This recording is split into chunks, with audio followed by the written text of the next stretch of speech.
célébrions donc l'anniversaire de l'avènement de la révolution du Burkina Faso, qui a vu donc naître la lutte pour notre indépendance réelle.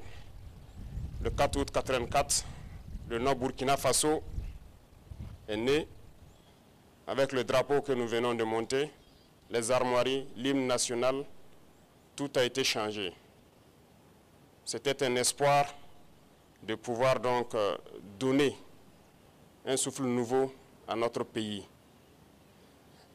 C'était bien sûr à la veille du 5 août qui consacre donc la proclamation de l'indépendance qui nous a été donnée donc en 1960. Alors je souhaite que nous puissions travailler et faire en sorte que l'année prochaine, à cette même célébration, que nous soyons en train de consolider l'indépendance réelle que nous sommes en train de nous battre aujourd'hui pour acquérir. Que chacun s'y mette, parce que l'indépendance ne se donne pas, ça s'arrache. Et c'est cette lutte que nous sommes en train de mener actuellement.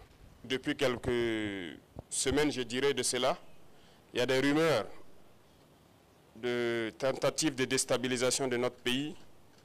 Et je pense que certaines presses et la place ont aussi relaté certains faits. Alors, en tant que travailleur de la présidence, c'est un devoir de pouvoir vous donner l'information juste et que vous puissiez aussi informer d'autres personnes en retour. Et surtout pour votre gouvernement et votre sérénité dans le travail. En effet, depuis très longtemps, nous suivons effectivement une cellule dans un pays voisin qui est dirigée par des services de renseignement occidentaux, dirigés principalement contre notre pays. Et les opérations devraient principalement commencer en fin mai. Ça devait consister donc à une guerre de communication intense contre notre pays, ce que vous avez suivi. En plus de cela, il devait y avoir donc une guerre informatique également. Nos systèmes informatiques devraient être attaqués pour créer un blackout.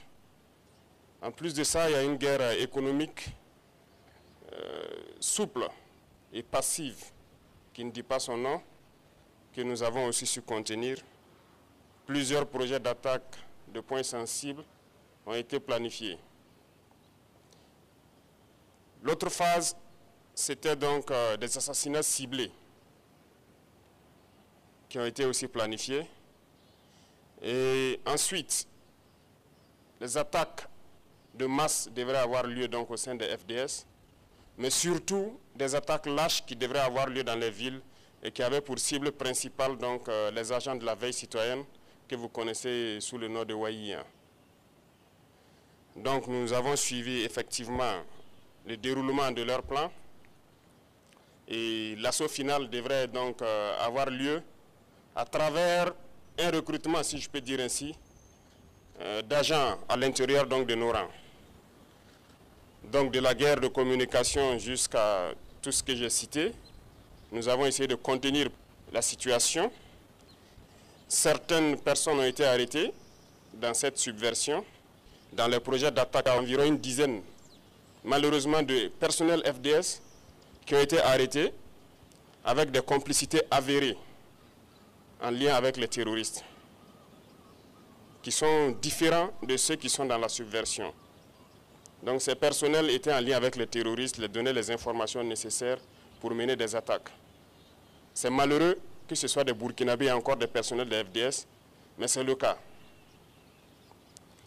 En plus de ça, certains médias aussi ont relaté le fait que certains éléments des BIR ont été contactés. C'est vrai. Vous savez que les BIR sont le fer de lance de la lutte que nous menons actuellement. Tous ceux qui ont été approchés nous ont rendu compte et nous suivons la situation. C'est malheureux de vouloir rester à l'extérieur et de manipuler des soldats à l'intérieur pour faire ce que vous voulez. C'est insulter l'intelligence de nos soldats et tout le monde l'a compris. Je pense que ces officiers qui manipulent sont tous à l'extérieur et ils continuent de leur travail depuis l'extérieur. Ce n'est pas honorable pour un officier d'agir ainsi. Je pense que pour plus de dignité, ce serait bien qu'ils rentrent et qu'ils mènent eux-mêmes leur projet. Et nous les attendons. C'est pour vous dire que nous suivons la situation et nous allons continuer de sévir et d'agir pour toujours maintenir le cap que nous avons donc pris parce que c'est une lutte de longue haleine. Ce sont des événements qui ne vont pas manquer. Nous dérangeons beaucoup de gens, nous savons. L'indépendance, comme je vous l'ai dit, ça s'arrache. Donc, ces projets de déstabilisation vont toujours continuer à exister. Mais nous nous battrons contre cela. Parce qu'une révolution, ça se combat toujours.